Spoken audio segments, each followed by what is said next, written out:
Thank you for joining us for 10 Minutes with the Artist, an episodic series that explores the art practice and the personal vision that guides artists. On today's episode, we're very proud to have Ashley Kilzer, who is completing her master's at North Dakota State University in architecture. We invited her here today to speak about her research, as well as the creation of artifacts in preparation for her defense. Ashley's work examines what traces the unborn leave in our lives. Her work challenges us to consider our role in promoting, allowing, or even denying another person's existence. Her work speaks to a potential for honoring a thing we can't even experience, we can't even imagine, but can still affect our life. I'm Anthony Ferris, and this is 10 Minutes with the Artist.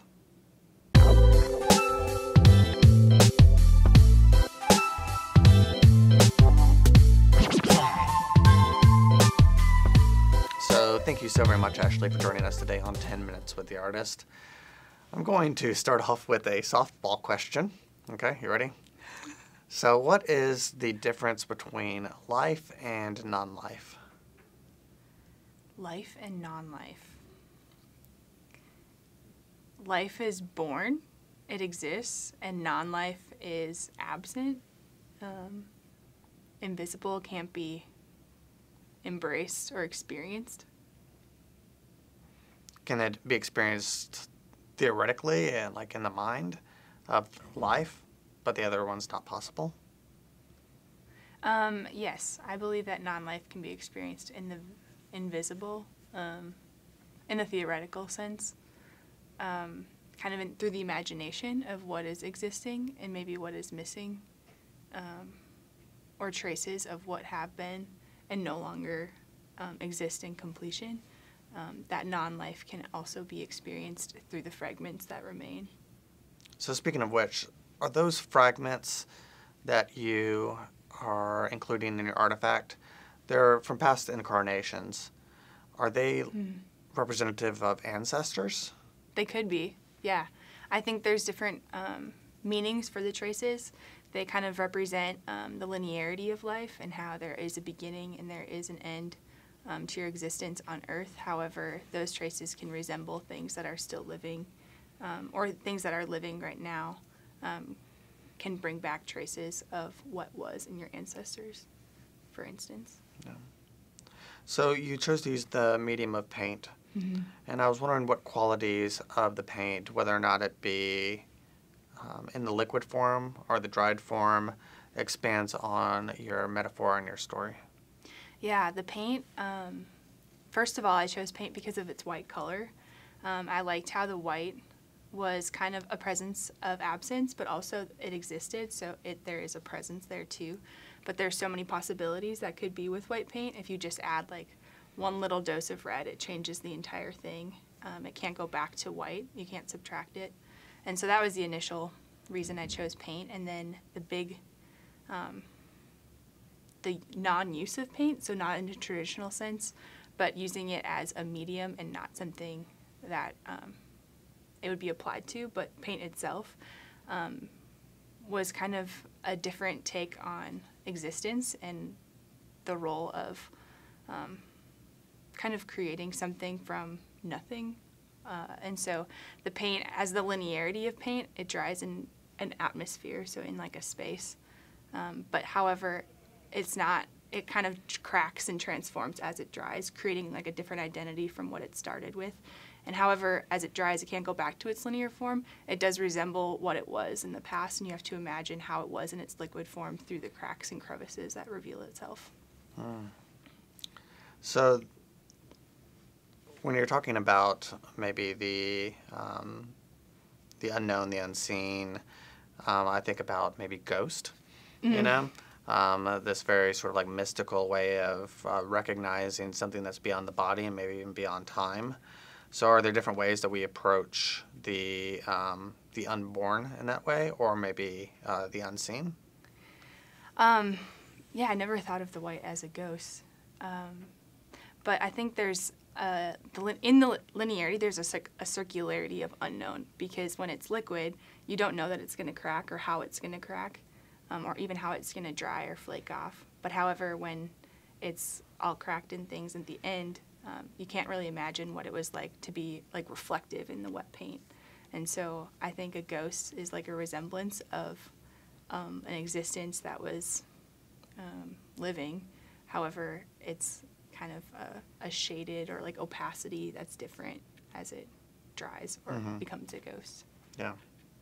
So we have rituals that have to do with being born, with unions, with death. Are there any rituals that happen with the unborn?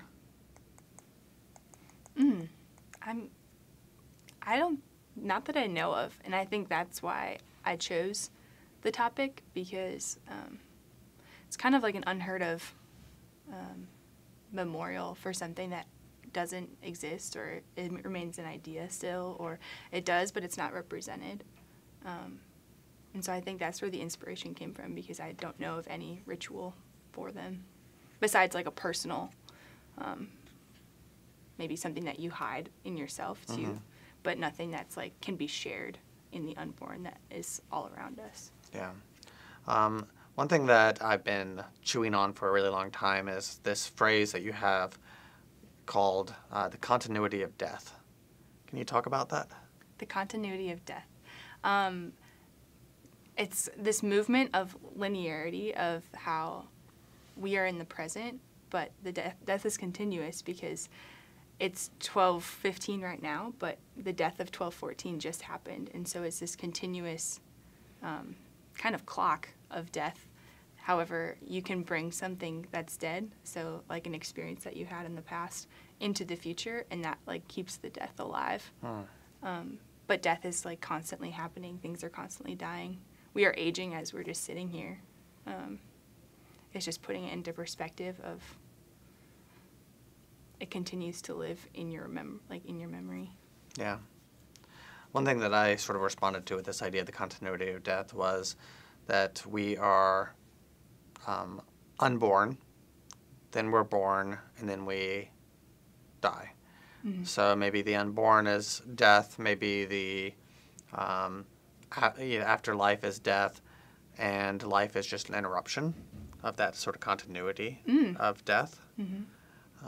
Is there something that, with this idea of the unborn, do you think of the unborn as being dead? I think of the unborn as potential that needs to be received in order to be alive. And so I'm not sure if that means that it's dead necessarily, but it's just like waiting. It's like a stillness that I imagine. So if death and alive are complete opposites, then it would be considered death, but I think that it's just like a standstill that needs to be tapped into. So it's more like, I don't know if there's a difference between resting and death, but I would consider the unborn resting, because they're like waiting for someone to experience it. Yeah. So there's no good transition to this.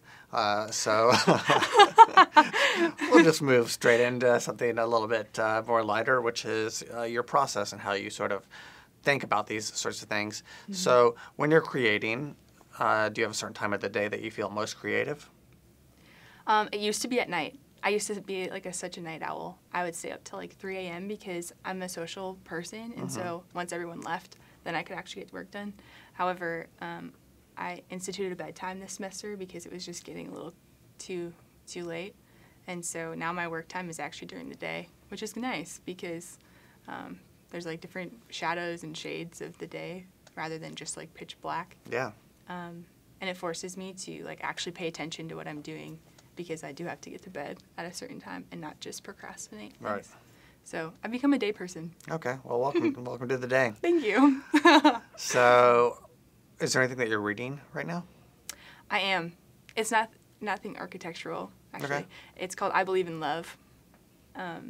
It's a book by Saint Therese of Lisieux, and currently I'm on the chapter of abandonment, and just like abandoning yourself in the present, and how like that's actually really freeing. Yeah. It's been helpful, actually, with the topic. Oh, yeah, absolutely. Mm-hmm. Do you listen to music or anything like that when you're creating? Yeah. What do you listen to? Varieties. Currently, I'm on the Disney soundtrack, Okay. just to like bring out my inner child as a grad student. Yeah. Otherwise, we have a big speaker in studio that I just like participate in. I don't really pick the songs, but Yeah. So, what do you think the most challenging thing is about working in the medium that you're working in? as a thesis or as the artifact? Maybe with the artifact. Okay. It's timely. I did the artifact probably 5 different times, and you have to make sure that for the presentation you pour it at the right time. And it's kind of nice because you can't really make a mistake because it's just a pile of paint.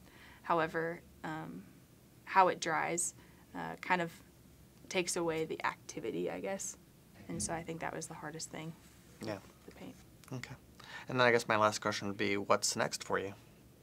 I'm doing drawings right now for incorporating the artifact into architecture, and it's actually like taken on a whole different life in itself. And so kind of just translating all of it together to convey my idea. Yeah. Well, good luck. Thank you. You know, congratulations. Thank you. And I'd like to thank our guest, and I'd also like to thank you for your time and your interest in the professional practice and creative explorations happening here at North Dakota State University. So for everyone here at the Memorial Union Gallery, keep creative.